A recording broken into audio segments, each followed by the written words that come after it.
The LA Chargers and Jim Harbaugh just made a really smart move. And that's what I love about Jim Harbaugh. He just gets it. He just gets it. And this is a perfect example of that. If you're new to the channel, we're Detroit Lions fans. So you get an unbiased look into your team, the LA Chargers. We started this channel because we're Jim Harbaugh fans, because we live here in Michigan. We're Michigan fans and want to see what he can do out with the Chargers. Our main channel is called Sports Talk Detroit.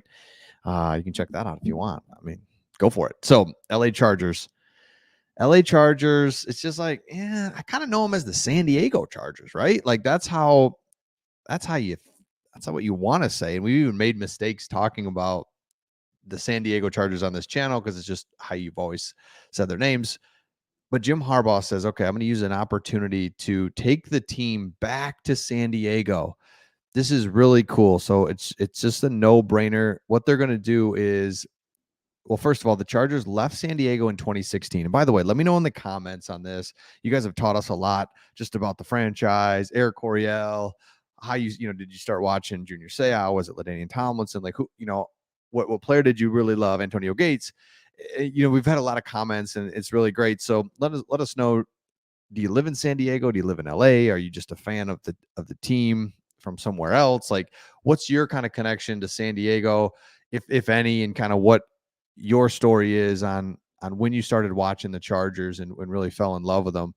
So here's what's really cool is Jim Harbaugh has the opportunity to say, okay, we're going to do mini camp June 11th through 13. So 11, 12, and 13, 3 days. We're going to do it at Camp Pendleton in San Diego. So it's an opportunity to bring the team back to San Diego where all those fans are that are still fans. This is how I view it. Still fans, of course, but it just kind of cut deep when the team left and didn't go far. Everyone gets that, but it's the same thing, right? Change the name, left San Diego. So Jim Harbaugh using his pull to get the organization and his love for San Diego back there in some capacity. Chargers mini camp is scheduled 11 through 13. And what's cool is the practice is open to base patrons and include a meet and greet opportunity. So fans not stationed at Camp Pendleton will not be able to go to practice and is exclusively for those on the base. Understand, right? It's just acknowledging that the roots are there. We're going to take the team back there for a few practices just to say we don't. Jim Harbaugh gets it, right. Like it's not like, hey, let's just have a big fan meet and greet in San Diego. Like that would be awesome, but it's more about just let you know that we get it. This is a great way for the Chargers to get back to their San Diego roots in some capacity while also giving back to those who have served in the United States military. And who knows, perhaps this could open the door for Chargers to do more activities in the San Diego region in the future. 100%. So when Jim Harbaugh was at Michigan, one of the things that he did was he did things like this out of the box right the day that he got there. And it's like, awesome. Thank you. He brought back Michigan legends. Because remember, before he got there, it was Brady Hoke and it was Rich Rodriguez and it's just kind of like, what is this? What is the school now? What is this program?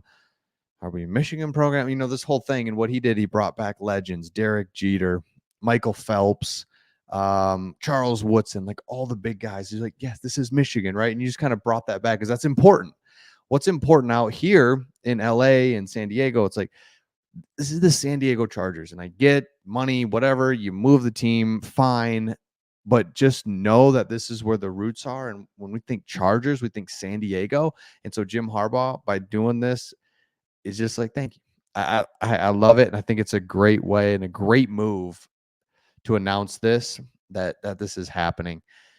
All right, next thing that's kind of interesting, an article that I really liked was it talks about the AFC West, the Raiders, Chargers, Broncos, and Chiefs, all of their biggest concerns heading into 2024. And I think when you look at these concerns, kind of switching gears here, you start to realize teams got problems, right? So the Chargers, if you're kind of like, well, where are the Chargers at? And what do they have? And what are some weak spots? Absolutely. Every team has them, though. So let's look at this quickly, and we'll kind of buzz through each team, and you can see Chiefs, their biggest thing is who will emerge as the Chiefs number 2 pass catcher after Travis Kelce. Now remember, Travis Kelce is like 34, 35, and had an okay, I mean, a good year, right? I mean, good year in the regular season, but really shined in the playoffs and the Super Bowl and the whole thing. So it's like, I mean, shout out to him. But my point is, like, he's not what he once was. And then the Kansas City Chiefs is just like, is it Rashee Rice is having problems? Xavier Worthy, is he ready? So the Chiefs, I mean, the Chiefs with Mahomes are always going to be the thing, but they still haven't figured out. I mean, because if they had a dominant wide receiver core, it'd be over, but they don't. So that's interesting to me. All right, Raiders. Can the Raiders have a functional offense with Minshew or O'Connell running the show? If you're a Chargers fan, this is such music to your ears that the Vegas Raiders quarterbacks, I cannot believe this, are Minshew and O'Connell. Now everybody wants to like defend Minshew. I get it. If he's so great, why does he bounce around teams all the time? Come on. Like, let's be real serious. Everyone wants to. Well, he was, and you can find stats all over about Minshew. He was 4-1 against in 2021 against the spread, or it's like, oh no, these two are not the answer. It's simple. Raiders are not going to be good. You have to have a quarterback in the year 2024. I mean, come on. Like, what are we doing? How will the Chargers passing game work without Keenan Allen and Mike Williams and with Greg Roman at OC? If you've been on our channel for any length of time, we've talked ad nauseum at this because we are not concerned about the wide receivers. Keenan Allen, big name. Mike Williams, big name. But we know that you've brought in DJ Chark, who's just a solid veteran at this point in his career. You've got Ladd McConkey, who can come in, step right in, get separation. So he's going to be just fine in the National Football League and actually excel even more than he did at Georgia. And then you've got some rookie guys. You got Brendan Rice, Cornelius Johnson. You got an opportunity to see what they have. And then you got your old hangover guys from last year that if they can step up, we're fine. It's like, come on. What are we doing? Quentin Johnston, need you. Probably not counting on you, but need you. Go down here now, Denver Broncos. Will head coach Sean Payton get his offense on track with Bo Nix or Zach Wilson again? So if you're a Chargers fan, 2 out of the 4 teams that you play have rookie or unproven quarterbacks. I mean, so think about that. That's 4 games a year that Jim Harbaugh is going to roll in with an elite quarterback and play the Raiders and play the Broncos. And you just got to be like, I'm feeling pretty good about this. Got to be honest with you. Then you got to go against the Chiefs, right? Split against the Chiefs and then go beat those other teams if you're a Chargers. So it's awesome and it's great news if you're a Chargers fan. So let me know your thoughts in the comments on this, and we'll see all of you on the next one.